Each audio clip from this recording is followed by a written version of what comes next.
Hello दोस्तों, नमस्कार। नवीन दैया यूट्यूब चैनल पे एक बार फिर से मैं आप सभी का स्वागत करती हूँ। और आज की क्लास में हम भाषण कौशल के बारे में पढ़ेंगे। इससे पहले जो है 2 कौशल मैं चैनल पे करवा चुकी हूँ और आज हम पढ़ेंगे भाषण कौशल। तो सबसे पहले बात करेंगे कि भाषण कौशल का अर्थ क्या होता है। मौखिक अभिव्यक्ति या भाषण कौशल का अर्थ, यानी कि मौखिक अभिव्यक्ति को ही हम भाषण कौशल बोलते हैं। एग्जाम में आपको दोनों शब्द वहाँ पे नहीं मिलेंगे, या तो आपको मिलेगा मौखिक अभिव्यक्ति या फिर मिलेगा भाषण कौशल, और पूछा जाएगा कि इसके बारे में आप बताइए। यानी कि मौखिक अभिव्यक्ति और भाषण कौशल दोनों एक ही चीज है, ये आपको पता होना चाहिए। पढ़ लेते हैं इसकी डेफिनेशन। जब व्यक्ति ध्वनियों के माध्यम से मुख के अवयवों की सहायता से उच्चरित भाषा का प्रयोग करते हुए अपने विचारों को प्रकट करता है, तब इसे मौखिक अभिव्यक्ति या बोलचाल कहा जाता है। यानी कि अगर एक बिल्कुल आसान भाषा की बात करें तो दूसरों के सामने बोलकर जब हम अपने विचार व्यक्त करते हैं, उसी को जो है मौखिक अभिव्यक्ति या भाषण कौशल कहा जाता है। आगे बेकन के अनुसार भाषण की कला में प्रवीण व्यक्ति ही तत्पर बुद्धि वाला व्यक्ति बन सकता है। अलग अलग वैज्ञानिकों के अलग अलग जो भाषाविद हैं उनके अलग अलग अपने मत हैं, लेकिन पेपर में आप किसी भी एक वैज्ञानिक की डेफिनेशन लिख सकते हैं। सभी की लिखने की जरूरत नहीं है, क्योंकि भाषण की कला में जो प्रवीण व्यक्ति होता है वो ही जो है तत्पर बुद्धि वाला होता है, क्योंकि जो जिसको बोलने में दिक्कत आती है तो वो ज़्यादा उसके जो है सभी कौशल विकसित नहीं हो सकते। मौखिक भाषण कौशल का महत्व, मौखिक अभिव्यक्ति या भाषण कौशल का महत्व। नंबर 1, दैनिक जीवन में मौखिक अभिव्यक्ति का महत्व। यानी कि जैसे कि दैनिक जीवन में हम अपने घर में जो है अपने परिवार के सदस्यों के बीच वार्तालाप करते हैं। वार्तालाप यानी कि बातचीत करना एक दूसरे से, तो बोलकर ही तो हम अपनी सभी समस्याओं का समाधान करते हैं ना। अब बोल नहीं पाएंगे तो बहुत सारी समस्याएं हमारी अधूरी रह जाती हैं। ऐसे जैसे कि आप किसी दुकान पे जा रहे हो और आपको कोई चीज़ वहाँ से लेके आनी है। आपके घर वालों ने बोला कि ये चीज़ दुकान से लेके आओ। अब आप बोल ही नहीं पाओगे तो आप उस दुकानदार को बताओगे कैसे कि क्या चाहिए, और फिर वो देगा कैसे। तो जो है ना, हमारी मौखिक अभिव्यक्ति तो अच्छी ही होनी चाहिए। जैसे क्लास में भी ऐसे ही होता है, टीचर और जो स्टूडेंट है उनके बीच में जो जैसे कोई भी पाठ अगर अध्यापक ने पढ़ाया है और वो फिर पूछेगा कि इसमें जो कठिनाई वो आप बताओ, तो बच्चा अगर बोलने में बच्चे को अटक के बोल रहा है या फिर वो बोल नहीं पा रहा है अच्छे से, तो उसकी कठिनाइयाँ पूर्ण नहीं हो पाएंगी। फिर वो उस पाठ को अच्छे से नहीं सीख पाएगा वो बच्चा, और फिर वो पीछे ही रह जाता है। आपने देखा होगा जो बच्चे बोलने में ज़्यादा तेज होते हैं, जिनकी मौखिक अभिव्यक्ति अच्छी होती है, तो वो खुलकर जो है अपनी कठिनाइयों के बारे में अध्यापक से पूछ पाते हैं। नेक्स्ट है व्यावसायिक क्षेत्रों में मौखिक अभिव्यक्ति का महत्व। जैसे कि व्यावसायिक क्षेत्रों में आपने देखा होगा, जैसे पहले तो स्कूल की बात कर लेते हैं। पुस्तक होते हुए भी जैसे अध्यापक पढ़ाता है तो पुस्तक में से पढ़ाता है, उसके बावजूद जो है बहुत सारा ज्ञान बच्चों को मौखिक रूप से दिया जाता है। ऐसे ही आपने खेल के मैदानों में देखा होगा, खिलाड़ियों को मौखिक अभिव्यक्ति के माध्यम से ही प्रशिक्षण देता है जो कोच होता है। कुछ बच्चे जैसे डॉक्टर बनना चाहते हैं, पायलट बनना चाहते हैं, कंप्यूटर शिक्षण, इंजीनियरिंग इत्यादि जो ये सब्जेक्ट्स होते हैं, तो +2 के बाद आपने देखा होगा कि प्रशिक्षण केंद्रों में बच्चे जाते हैं। तो ज़्यादातर समस्याएं इन चीज़ों में भी मौखिक अभिव्यक्ति के दौरान ही दूर की जाती हैं। नेक्स्ट है ज्ञान अर्जित करने का महत्वपूर्ण साधन। यानी कि आपने देखा होगा जैसे मनुष्य जो हो वो अन्य प्राणियों की तुलना में सबसे सर्वश्रेष्ठ है, क्योंकि वो बोल सकता है। बाकी जो जीव होते हैं, जितने भी आपने देखे होंगे, जितने भी संसार में जीव जंतु हैं, वो बोल तो सकते हैं लेकिन उनके पास भाषा का ज्ञान नहीं है। तो यानी कि वो अपने विचारों को किसी को समझा नहीं सकते हैं, बोल नहीं सकते हैं। ये जो गुण है ये सिर्फ भगवान ने मनुष्य को ही दिया है, जिसके द्वारा वो अपने विचारों को भाव आदि के साथ, अपने अनुभव के साथ दूसरों के समक्ष प्रकट करता है। आपने देखा होगा जैसे परिवार में जो छोटा बच्चा होता है तो सबसे पहले वो बोलना ही तो सीखता है। तो यानी कि मौखिक अभिव्यक्ति के द्वारा ही बच्चा मातृभाषा सीखता है, और फिर धीरे धीरे जो है उसके लेखन कौशल, पठन कौशल, धीरे धीरे ये सभी चीजें उसको आने लगती हैं। नेक्स्ट है व्यक्तित्व के संपूर्ण विकास में सहायक। जैसे कि आपने देखा होगा कि जो MP MLA होते हैं या फिर जो राजनीति में होते हैं, जो MP MLA या फिर PM वगैरह होते हैं, वो बोलने में बहुत ज़्यादा उनकी मौखिक अभिव्यक्ति बहुत अच्छी होती है। क्योंकि एक अच्छा वक्ता जो होता है, जो बोलकर अच्छा भाषण के द्वारा जो प्रभाव छोड़ता है, उसके बोलने के तरीके से पता चल जाता है कि इंसान के अंदर कितने गुण हैं। तो जो MP MLA होते हैं, आपने देखा होगा ज़्यादा शिक्षित वो नहीं होते, इसके बावजूद उनकी मौखिक अभिव्यक्ति बहुत अच्छी होती है और उस मौखिक अभिव्यक्ति के बल पर ही वो जनता को अपने प्रभाव में लेते हैं। तो व्यक्तित्व के संपूर्ण विकास में भी जो है मौखिक अभिव्यक्ति का महत्वपूर्ण वो है। नंबर 5 है व्यवसाय के रूप में भाषा कौशल का उपयोग, यानी कि जैसे उदाहरण के लिए जैसे रेडियो है, टेलीविज़न पर समाचार वाचक जो होते हैं, जो यानी कि न्यूज़ एंकर होते हैं, रेडियो पे वहाँ पे जो बोलते हैं, अन्य कार्यक्रमों में जैसे नाटकों में, फिल्मों में जो अभिनेता होते हैं, वो जो है ना भाषण कौशल के बल पर ही जो है शुद्ध प्रभावमयी भाषा का संवाद बोलकर आजीविका अर्जित करते हैं। तो जैसे न्यूज़ एंकर होते हैं, इनकी जो है मौखिक अभिव्यक्ति बहुत ज़्यादा सक्षम होती है, बोलने का तरीका बहुत अच्छा होता है, सब उस तरह से नहीं बोल पाते हैं। तो व्यवसाय के रूप में भी भाषण कौशल या फिर मौखिक अभिव्यक्ति बहुत ज़्यादा महत्वपूर्ण है, क्योंकि जब बोलता है तो शुद्ध, कुछ आपने देखे होंगे अटक अटक के बोलते हैं, तो शुद्ध बोलना भी बहुत जरूरी है। स्वरों को जो है आरोह है, अवरोह है, बालाघात के बारे में बहुत बार मैं बता चुकी हूँ आपको। नंबर 6 है मनोदशा, मनोभाव आदि की अभिव्यक्ति का सशक्त माध्यम। जैसे कि उदाहरण के लिए रोगी है कोई और वो डॉक्टर के पास गया है, तो वो बोलकर ही तो जो है अपनी समस्या डॉक्टर को बताएगा कि मुझे यहाँ पे दर्द हो रहा है, मुझे ये पीड़ा है, अपना दुख दर्द है, वो सब मौखिक अभिव्यक्ति के माध्यम से ही तो दूसरे के सामने रखता है। अब बात कर लेते हैं मौखिक अभिव्यक्ति की विशेषताएं। नंबर 1 है स्वाभाविकता, यानी कि बोलने में जो है या मौखिक अभिव्यक्ति में स्वाभाविकता का होना जरूरी है।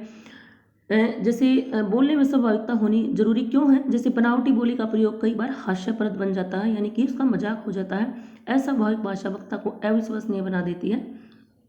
जैसे कि कोई डॉक्टर के पास गया है, 2 रोगी अगर एक साथ डॉक्टर के पास गए हैं, अब एक रोगी डॉक्टर को बोलेगा कि मेरे पेट में बाईं ओर दर्द हो रहा है, रुक रुक कर दर्द हो रहा है, तो डॉक्टर समझ जाएगा कि इसको भी वहाँ पे दर्द हो रहा है। अब जो दूसरा रोगी है जिसकी मौखिक अभिव्यक्ति अच्छी नहीं, वो बोलेगा कि मेरे पेट में पता नहीं कुछ अजीब सा हो रहा है। अब डॉक्टर को क्या पता उसके पेट में क्या अजीब सा हो रहा है। तो बोलने के तरीके से ही जो है ना हम अपनी समस्या को अच्छे से समझा सकते हैं। नंबर 2 है स्पष्टता। स्पष्टता का भी मौखिक अभिव्यक्ति में होना जरूरी है, क्योंकि जो भी बात कही जाए वो स्पष्ट एवं साफ होनी चाहिए। बात को घुमा फिरा कर नहीं, बल्कि सीधे साफ शब्दों में कहना चाहिए। नंबर 3 है शुद्धता, यानी कि बोलते समय शुद्ध भाषा का प्रयोग करना चाहिए, उच्चारण भी शुद्ध होना चाहिए। अशुद्ध उच्चारण व अशुद्ध भाषा से जो है वक्ता प्रभावहीन नहीं बन पाता है। प्रभावहीन नहीं, अशुद्ध भाषा के प्रयोग से और अशुद्ध उच्चारण से जो है वक्ता प्रभावहीन हो जाता है। नेक्स्ट है बोधगम्यता। बोधगम्यता में क्या है कि जो भी बात कही जाए ना, किसी वक्ता के द्वारा जो भी बात कही जाए उसके लिए सरल एवं सुबोध भाषा का प्रयोग करना चाहिए। अभिव्यक्ति का लाभ तभी है तब वो श्रोता को समझ में आई है। नहीं अब कोई बोल रहा है, हमें उसकी बात समझ नहीं आ रही, तो यानी कि उसकी बोली में बोधगम्यता नहीं है। नंबर 5 है सर्वमान्य भाषा, यानी कि मौखिक अभिव्यक्ति में सर्वमान्य भाषा का प्रयोग होना चाहिए। अप्रचलित शब्दों के प्रयोग से वार्तालाप जो है नीरस बन जाता है। नीरस यानी कि उसमें इंटरेस्ट नहीं रहता। फिर शिष्टता में है कि किसी भी व्यक्ति के साथ वार्तालाप करते समय शिष्टाचार का ध्यान रखना चाहिए, और अशिष्ट मौखिक अभिव्यक्ति को जो है संबंधों को बिगाड़ देती है। अशिष्ट मौखिक अभिव्यक्ति संबंधों को बिगाड़ देती है, क्योंकि जो अच्छा जो वक्ता होता है वो अपने भाषण कौशल के गौरव में, यानी कि अपने भाषण कौशल का वो जो घमंड नहीं करता और न ही वो दूसरों का अपमान करता है, और न ही अशिष्ट भाषा का प्रयोग करके वो जो है संबंधों को बिगाड़ता है। नेक्स्ट है अवसरानुकूलता। अवसरानुकूलता में है कि जैसे आपको अवसर के अनुसार ही भाषा का प्रयोग करना चाहिए। जीवन में जैसे अवसरों का हर्ष, उल्लास, शोक, दुख, सहानुभूति, प्यार आदि भाव को व्यक्त करना पड़ता है।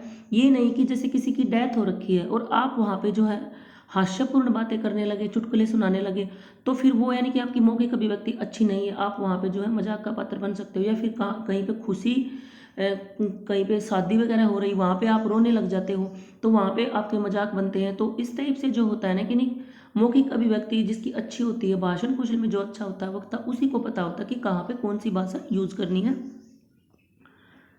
नेक्स्ट है मधुरता, यानी कि मौखिक अभिव्यक्ति में मधुर वाणी का प्रयोग करना चाहिए। वाणी की मधुरता ही व्यक्ति को जो है मित्र, वाणी की अभिव्यक्ति जो है वही व्यक्ति के बहुत सारे मित्र बना देती है, और अगर वो या फिर बहुत सारे शत्रु बना देती है।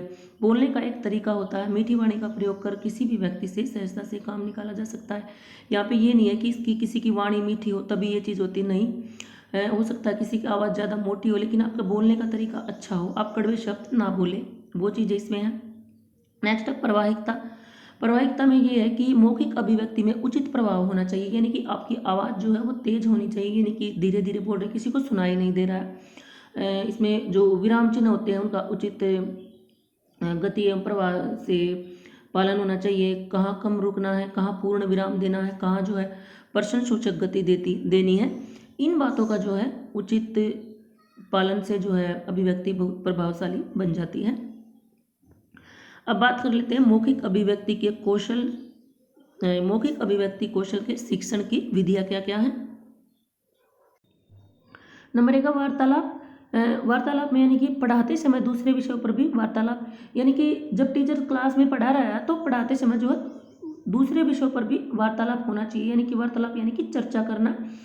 एक विषय को अगर आप हिंदी को पढ़ा रहे हो तो उसके साथ में आप दूसरे विषयों की भी चर्चा कर सकते हो, बच्चों से क्वेश्चन पूछ सकते हो, और सभी बच्चों को जो है उस चर्चा में शामिल करना चाहिए, ये टीचर का कर्तव्य बनता है, और उनसे क्वेश्चन भी पूछने चाहिए। तो वार्तालाप चर्चा जो है होनी चाहिए क्लास में, उससे जो है बच्चा ज़्यादा सीखता है।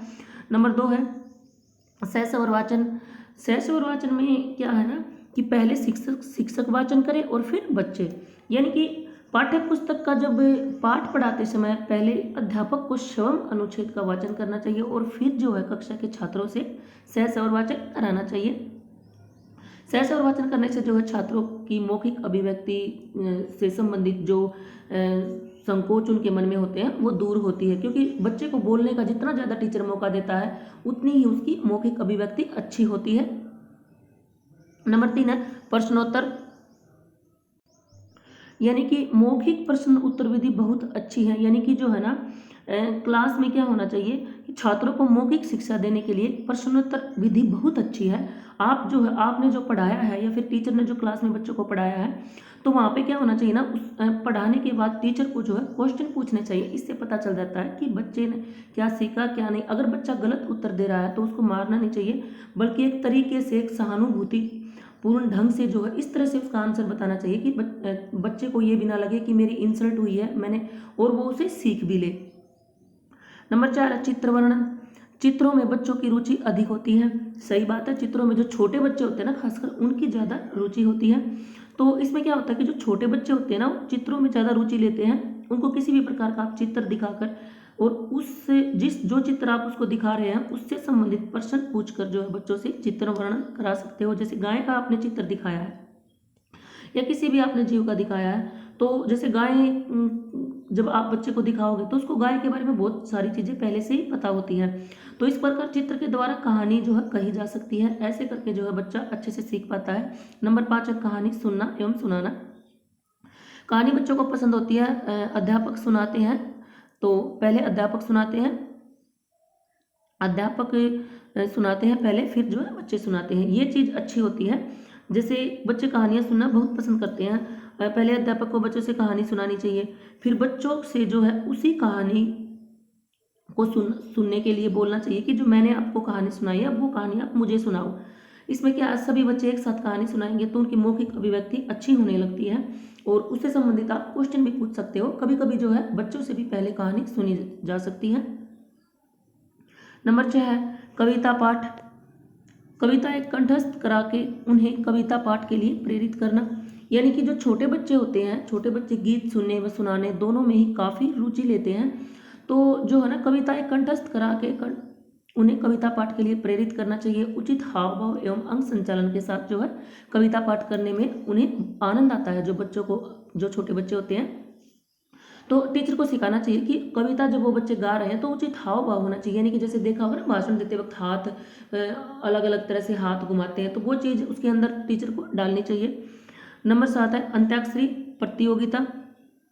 इसमें बालक द्वारा कही गई कविता जिस वर्ण पर खत्म होती है दूसरा बच्चा उसी वर्ण से शुरू होने वाली कविता सुनाता है, यानी कि इस प्रकार की साहित्यिक क्रिया में बालक जो है कविताओं को भी कंठस्थ कर सकते हैं। और प्रतियोगिता के समय जो है पहले दल के बालक द्वारा कही गई कविता जिस वर्ण से खत्म होती है उसी वर्ण से जो है शुरू होने वाली कविता सुनाते हैं। इससे बच्चे में जो है कविता के प्रति रुचि जागृत होती है और मौखिक अभिव्यक्ति का बहुत अच्छा जो है अभ्यास होता है इस तरीके से भी। नंबर 8 है वाद विवाद। इसमें बालक पूर्व निर्धारित विषय पर विचारों का आदान प्रदान करते हैं। कुछ बालक विषय के पक्ष में और कुछ विपक्ष में अपने विचार प्रस्तुत करते हैं, यानी कि कुछ बालक जो है विषय के पक्ष में अपने विचार रखते हैं और कुछ विपक्ष में। इस तरह जो है ना भावपूर्ण ढंग से अपने विचारों का तर्कपूर्ण आंसर बच्चे देते हैं। और इसमें बालक पूर्व निर्धारित विषय पर विचारों का आदान प्रदान करते हैं। ये नहीं कि जो आपने कभी उसको पढ़ाया ही नहीं है उसके बारे में आप बच्चों से तर्क वितर्क करवा रहे हैं कि आप अपने पक्ष विपक्ष रखो, तो वो कैसे रख पाएगा। तो इसमें वाद विवाद में क्या होना जरूरी होता ना, इसमें पूर्व निर्धारित ज्ञान पर ही जो है आप बच्चे से वाद विवाद करवा सकते हो।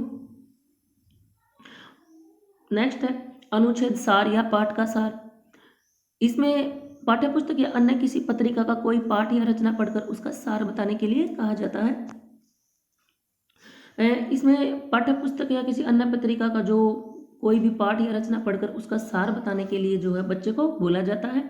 और छात्र जो है रचना की मुख्य मुख्य बातें संक्षेप में व्यक्त करते हैं, यानी कि उसके जो उस मेन जो उसमें चीज़ें होती हैं, जो जरूरी चीज़ें होती हैं उनको जो है बच्चा संक्षेप में कर लेता है। इसी प्रकार किसी पाठ को कोई अनुच्छेद पढ़कर उसका सार बताने के लिए आप बच्चे को बोल सकते हो, यानी कि जब आपने पूरा पाठ पढ़ाया है तो उसकी जो जरूरी जो इम्पोर्टेंट चीज़ें होती हैं वो बच्चा निकालना सीख जाता है। नंबर 10 है भाषण। पूर्व निर्धारित कोई रोचक विषय देकर अध्यापक छात्रों को भाषण करने का अवसर प्रदान कर सकता है। भाषण मौखिक अभिव्यक्ति का एक सशक्त साधन है। ये एक नंबर का जो क्वेश्चन पूछा जाता है वहाँ पे ये क्वेश्चन डाला जा सकता है कि मौखिक अभिव्यक्ति का एक सशक्त साधन सबसे महत्वपूर्ण कौन है। तो ऑप्शन में आपको कई चीज़ें मिल सकती है, तो भाषण वहाँ पे राइट आंसर रहेगा। भाषण में अध्यापक क्या कर सकता है कि पूर्व निर्धारित विषय पर जो पहले यानी कि बच्चा पढ़ चुका है पूर्व जो निर्धारित कोई रोचक विषय होता है उसे जो छात्र बच्चों को दे सकता है कि आप इसे पढ़ें और इस पर भाषण दें।